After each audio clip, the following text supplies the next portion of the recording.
नमस्कार. जय महाराष्ट्र, जय शिवराय. मित्रमैत्रिणींनो, महाराष्ट्रामध्ये विशेषतः मुंबईमध्ये मुद्दामहून दंगे पेटवले जात आहेत. याच्यासाठी सोशल मीडियावर आधीच तयारी सुरू झालेली होती आणि हे सगळं प्रीप्लान्ड होतं. अयोध्येच्या मंदिराच्या प्राणप्रतिष्ठेच्या राजकीय नाट्यानंतर हे सगळं सुरू होणार होतं.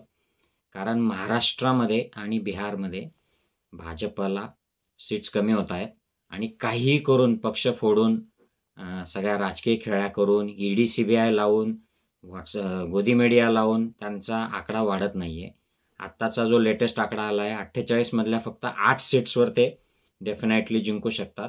बाकीच्या सीट्सवर जिंकण्याची शाश्वती नाही असा त्यांचा अंतर्गत सर्वे फुटलेला आहे. म्हणून आता रामाच्या नावाने या प्राणप्रतिष्ठेच्या राजकीय समारोहानंतर हिंदू मुस्लिम फूट पाडण्यासाठी आणि जे मराठा आंदोलक आता महाराष्ट्रात येत आहेत त्यांना देखील अडवण्यासाठी महाराष्ट्रातल्या सरकारमार्फत महाराष्ट्रातले हे जे अनैतिक सरकार आहे, असंविधानिक सरकार आहे, हे गुलाम लाचार लोक जे मोदींच्या ईडी सीबीआयला बळी पडून तिकडे गेलेले आहेत, शिंदे असतील, अजित पवार असतील, यांच्या मार्फत हे मुंबई अस्वस्थ केलं जात आहे.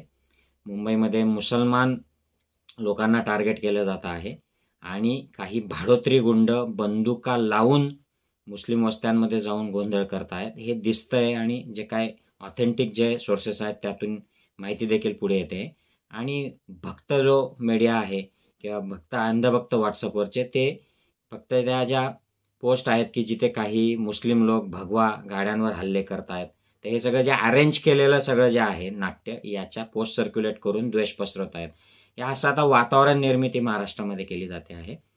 महाराष्ट्र हा शिवरायांचा महाराष्ट्र आहे मित्रांनो. महाराष्ट्र हा फुले, शाहू, आंबेडकर, प्रबोधनकार, नरेंद्र दाभोळकर, पानसरे अशा वैचारिक पार्श्वभूमी असलेला, वैचारिक संस्कृती असलेला पुरोगामी महाराष्ट्र आहे. आणि केवळ नरेंद्र मोदींना 2024मध्ये काहीही करून सत्ता मिळवण्यासाठी महाराष्ट्रातील जे बंधुता, सौहार्द हे जे रसातळाला घालवलं जात आहे, इथली शांतता घालवली जाते आहे, या अनैतिक असंविधानिक लोकांकडून, एकनाथ शिंदे असतील, अजित पवार असतील, या सगळ्यांकडून, फडणवीसांचं जाऊ द्या, तो त्यांचा RSS BJPचा तो गुणच आहे की त्यांना दंगली घडवल्या की त्यांचे मत वाढतात, त्यामुळे तो त्यांची क्वालिटी आहे. परंतु एकनाथ शिंदे, अजित पवार यांनी एवढं लाचार होऊन महाराष्ट्र राज्याच्या लोकांच्या विरोधामध्ये जाऊन असं काम करणं केवळ फक्त मोदींचे आदेश आहेत म्हणून हे ऐतिहासिक लाचारीचं एक उदाहरण आहे. आणि महाराष्ट्र आणि इतिहास एकनाथ शिंदेंना, अजित पवारांना अजिबात माफ करणार नाही. मतदार देखील माफ करणार नाही. तुम्ही जेवढे मोदी आणि शहांच्या अशा आदेशांचं इम्प्लिमेंटेशन कराल तेवढी तुमची लोकप्रियता अजून घटेल. तुमच्याकडे आता सत्ता आहे, पैसा आहे म्हणून लोक जुळून आहेत, तुम्हाला कार्यकर्ते जुळून आहेत. एकदा हे सगळं बाजूला झालं की इतिहास तुमच्याकडे अत्यंत नकारात्मक पद्धतीने बघणार आहे. तुम्हाला माफ केलं जाणार नाहीये. जय महाराष्ट्र मित्रांनो. व्हिडिओ शेअर करा मित्रांनो.